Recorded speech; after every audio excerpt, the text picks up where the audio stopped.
Welcome back to Books That Transform, the channel dedicated to unlocking your potential and helping you live your best life.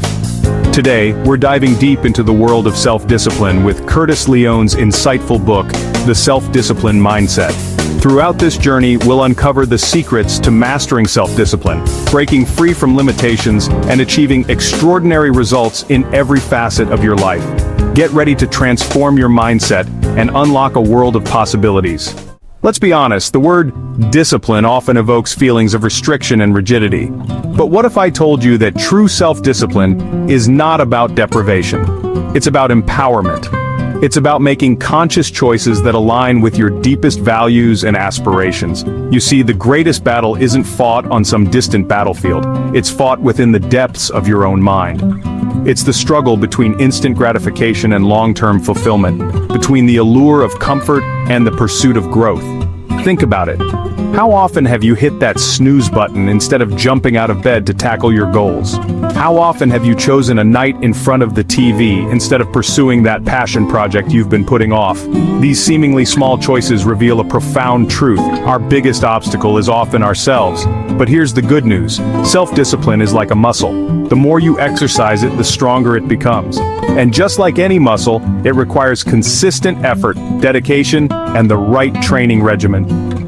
Throughout this book summary, we'll explore the strategies and techniques that will empower you to strengthen your self-discipline muscle and unlock your true potential. Imagine a young basketball player named Ace. He dreams of one day playing in the NBA, soaring through the air for thunderous dunks and leading his team to victory. But there's a problem. Ace is easily distracted, often choosing video games and hanging out with friends over practice. He knows he needs to be disciplined, but the allure of instant gratification often wins out. Now, imagine a different scenario. Ace stumbles upon an old photo album filled with pictures of his late grandfather, a war veteran who instilled in him the values of hard work and perseverance. As Ace flips through the pages, a surge of emotion washes over him. He remembers his grandfather's words. It's not about talent, Ace. It's about heart. It's about knowing what you want and chasing it with everything you've got. Suddenly, Ace's why becomes crystal clear. It's not just about playing in the NBA. It's about honoring his grandfather's legacy, proving to himself that he has the grit and determination to overcome any obstacle. This newfound purpose fuels his self-discipline. He starts waking up early to practice, pushing himself harder than ever before. He visualizes himself on that NBA court, feeling the roar of the crowd and the satisfaction of achieving his dreams. You see, self-discipline without purpose is like a ship without a rudder. It might sail for a while, but it will eventually drift aimlessly, tossed about by the currents of temptation and procrastination. But when you connect your actions to a deep, meaningful why, you tap into an inexhaustible well of motivation. It's the fuel that propels you forward, even when the going gets tough. So, ask yourself, what's your why? What legacy do you want to leave behind? What impact do you want to make on the world? Once you discover your purpose, write it down, visualize it, and let it guide your actions. We've all been there. That voice inside our heads whispers, just 5 more minutes or I'll start tomorrow. It's the voice of procrastination, the master of disguise, the saboteur of dreams. Procrastination is often rooted in fear of failure, fear of judgment, or even fear of success. We tell ourselves these elaborate stories, these seemingly valid excuses to justify our inaction. But here's the truth. Excuses are nothing more than self-imposed roadblocks on the path to our goals. They keep us stuck in a cycle of mediocrity, preventing us from reaching our full potential. The key to overcoming procrastination is to recognize it for what it is, a form of self-sabotage. Instead of succumbing to excuses, try this. Take action, even if it's just a small step. Often the hardest part is getting started. Once you take that first step, you'll find that momentum builds, and the task becomes less daunting. Remember, action creates motivation. Another powerful strategy is to replace excuses with actionable plans. For example, instead of saying, "I don't have time to exercise," schedule specific workout times in your calendar and treat them like important appointments. By creating a plan and holding yourself accountable, you eliminate the wiggle room for excuses to creep in. Chapter 4. Reprogramming your habits. Rewiring your brain for success. Our brains are incredible organs, constantly adapting and forming new neural pathways based on our experiences and behaviors. This process, known as neuroplasticity, is both a blessing and a curse.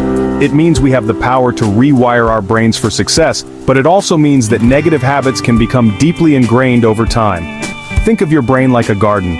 Every thought, every action is like planting a seed. If you consistently water the seeds of procrastination, self-doubt, and negativity, those weeds will flourish, choking out the flowers of your potential. But if you consciously choose to plant seeds of self-discipline, resilience, and positivity, and you nurture them with care and consistency, your garden will blossom with abundance. The key to breaking old habits and establishing new ones lies in understanding the habit loop. Every habit consists of three components: a cue, a routine, and a reward.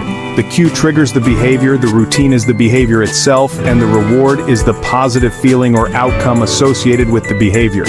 For example, let's say you have a habit of checking your phone first thing in the morning. The cue might be the sound of your alarm clock. The routine is grabbing your phone and scrolling through social media, and the reward is the feeling of being connected and entertained. To break this habit, you need to interrupt the loop. One effective strategy is to replace the negative routine with a positive one. Instead of checking your phone, try starting your day with a few minutes of meditation, journaling, or reading an inspiring book. By consciously choosing a different routine, you rewire your brain and create a new, empowering habit.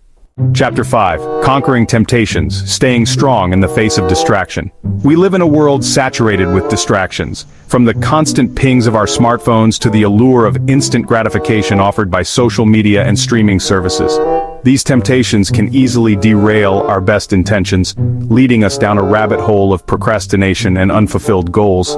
But here's the thing, willpower alone is not enough to overcome temptation. It's like trying to hold back a tidal wave with a flimsy dam. Eventually the dam will break, and the wave of temptation will come crashing down. So, how do we resist the siren song of distractions? One powerful strategy is to use visualization to your advantage. Instead of focusing on the immediate pleasure of giving in to temptation, visualize the long-term benefits of staying committed to your goals. For example, if you're tempted to skip your workout, close your eyes and visualize yourself feeling strong and energized after a great session. Feel the sense of accomplishment wash over you as you envision yourself getting closer to your fitness goals.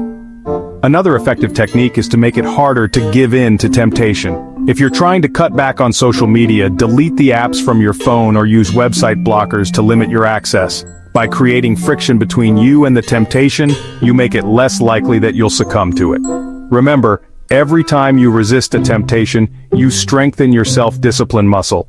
It's like doing a bicep curl for your brain. The more you exercise this muscle, the easier it becomes to make choices that align with your goals and values. Chapter 6. Creating an action plan, from dream to reality. Now that we've explored the principles of self-discipline, it's time to put them into action. The key to bridging the gap between where you are now and where you want to be is to create a clear, actionable plan. Start by setting SMART goals: specific, measurable, achievable, relevant, and time-bound. Instead of setting a vague goal like lose weight, set a specific goal like lose 10 pounds in the next 3 months by exercising 3 times a week and eating a healthy diet. Once you have your goals in place, break them down into smaller, more manageable steps. This makes the task less daunting and allows you to celebrate small victories along the way, which keeps you motivated. It's also important to anticipate potential obstacles and create contingency plans. For example, if your goal is to write a book, but you know you tend to procrastinate when you're tired, schedule your writing sessions for times when you have the most energy. Remember, your action plan is a living document. It's okay to adjust it along the way as you learn and grow. The most important thing is to have a plan and to review it regularly to stay on track. Outro: Mastering Self-Discipline. Your journey starts now. Congratulations. You've now been equipped with powerful insights and practical strategies to master self-discipline and achieve your goals. Remember, this is a journey, not a destination.